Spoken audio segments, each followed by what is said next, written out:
हरिओम।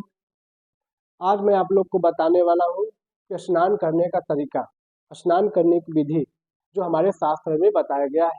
देखिए, बिना प्रमाण के तो मैं बात ही नहीं करता हूँ। जो हमारे शास्त्र में लिखा हुआ होता है वही बातें मैं वीडियो के माध्यम से आप लोगों तक पहुँचाता हूँ। तो कितने लोगों को ये नहीं पता होता है कि स्नान कैसे किया जाता है। लोग स्नान तो करते हैं, बहुत सारा गलतियां करते हैं, लेकिन उनको नहीं पता लग पाता है कि मैं गलतियां कहाँ किया हूँ। जब आप स्नान करते समय गलतियां करते हैं तो इससे आपका जो पुण्य होता है वह नष्ट हो जाता है और आपको पता नहीं लग पाता है कि मेरा पुण्य भी नष्ट हो गया है। तो आप नहाते समय जो गलतियां कर रहे हो उस गलतियां से बचे। मैं आज इस ग्रंथ के माध्यम से मैं आपको बताने वाला हूँ कि आप गलतियां बहुत सारा कहाँ कहाँ करते हैं। तो जब आप बाथरूम में स्नान करते हो तो आपको लगता है कि हमको कोई नहीं देख रहा है, आपको प्रकृति देख रही है। आप निवस्त्र होकर स्नान करते हो, आप एक भी तन पर अपने वस्त्र नहीं रखते हो। आप सोचते हो कि हमको कोई नहीं देख रहा है, मैं स्नान कर रहा हूँ। तो अगर आप निवस्त्र होकर स्नान कर रहे हो तो इससे बहुत बड़ा अपराध लगता है, बहुत बड़ा दोष लगता है। आपका पुण्य जो होता है वह तत्काल नष्ट हो जाता है। कितना पुण्य इकट्ठा किए रहते हो सत्कर्म काम करके, दया धर्म करके, लेकिन आप जरा सा गलतियां करते हो, उस जरा से गलतियों से आपका सारा पुण्य नष्ट हो जाता है। तो विशेष ध्यान रखें कि जब भी आप स्नान करें तो अपने तन पर वस्त्र धारण करके ही आप स्नान करें। अगर पुरुष है तो अपने नाभि के नीचे वस्त्र धारण करके ही आप स्नान करें। अगर स्त्री है तो अपने पूरे शरीर पर वस्त्र धारण करके स्नान करें। आपको बहुत बड़ा अपराध लग जाएगा अगर आप बिना वस्त्र का स्नान करते हैं तो। लोग बहुत सारा गलतियां करते हैं। लोग, शास्त्र तो हमारा कह रहा है कि अगर आप स्नान करते समय बाथरूम कर देते हैं तो इससे भी बहुत बड़ा अपराध लग जाता है। इसका विशेष ध्यान रखिए। लोग अपने बिस्तर पर सोते हैं तो अगर निवस्त्र होकर सोते हैं तो बहुत बड़ा अपराध लग जाता है, बहुत बड़ा दोष लगता है। हमारा ग्रंथ बोल रहा है। तो जब भी आप बिस्तर पर सोए तो वस्त्र धारण करके ही सोए, चाहे गर्मी हो चाहे ठंडी में। तो लोग कपड़े पहनते ही हैं, लेकिन अक्सर गर्मियों में अपने कपड़े लोग उतार देते हैं। तो आप कभी भी निवस्त्र ना सोए, अपने तन पर वस्त्र धारण करके ही सोए। देखिए, बहुत सारी बातें हैं जो मैं पर्दे में रखकर बोल रहा हूँ और आप लोग के लिए बोल रहा हूँ, ताकि आप बहुत सारा गलतियां करते हो और उस गलतियां को आप पता नहीं हो पाता है कि आप गलतियां कहाँ कर रहे हो। इससे आपका पुण्य नष्ट होता रहता है। आप कितना दया धर्म करते रहते हो, पुण्य जुटाते हो, लेकिन जरा से चूक की वजह से आपका पुण्य नष्ट हो जाता है। तो मैं इस वीडियो के माध्यम से यही बताने का प्रयास करता हूँ ताकि आप उस गलतियों से बचें और अपने परिवार में खुशहाल रहें और आनंदित रहें। जब आपके पास पुण्य होगा, जब पुण्य होगा तो आपको अपने काम में तरक्की मिलेगी, आपका परिवार खुशहाल रहेगा।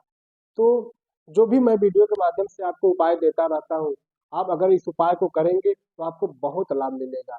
देखिए, कितने लोग बोलते हैं कि महाराज जी मैं आपसे मिलना चाहता हूँ, अपना नंबर दीजिए। तो देखिए, मैं किसी से बीच में मिलता नहीं हूँ।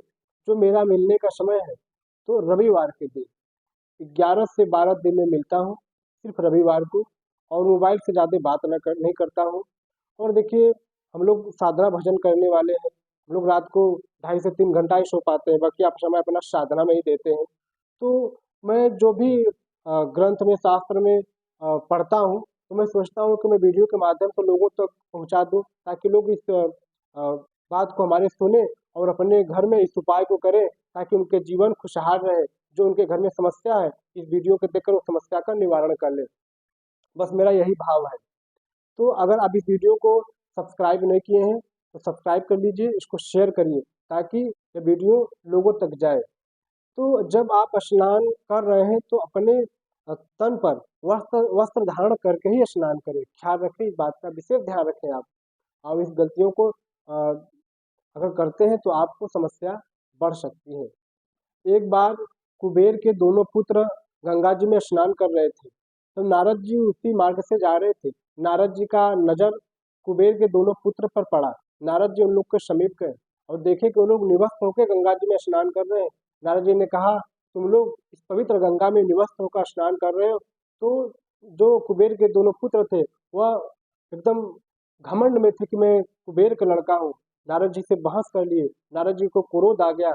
नारद जी ने उन लोग को श्राप दे दिया और उन लोगों ने फिर नारद जी से हाथ गोड़ धोने लगे, प्रभु हमको क्षमा कर दो, हमसे बहुत बड़ा अपराध हो गई है, हमसे भूल हो गई है। नारद जी को दया आ गया। फिर नारद जी ने उन लोग को क्षमा कर दिया और कहा, मैं अपना जो श्राप है वापस तो नहीं ले सकता हूँ, लेकिन द्वापर युग में नंद जी के आंगन में तुम लोग वृक्ष बन के रहोगे, भगवान कृष्ण तुम लोग का उद्धार करेंगे। तो जब कुबेर का जो पुत्र है वो लोग इस अपराध से नहीं बच पाए तो आप कहाँ से बचोगे।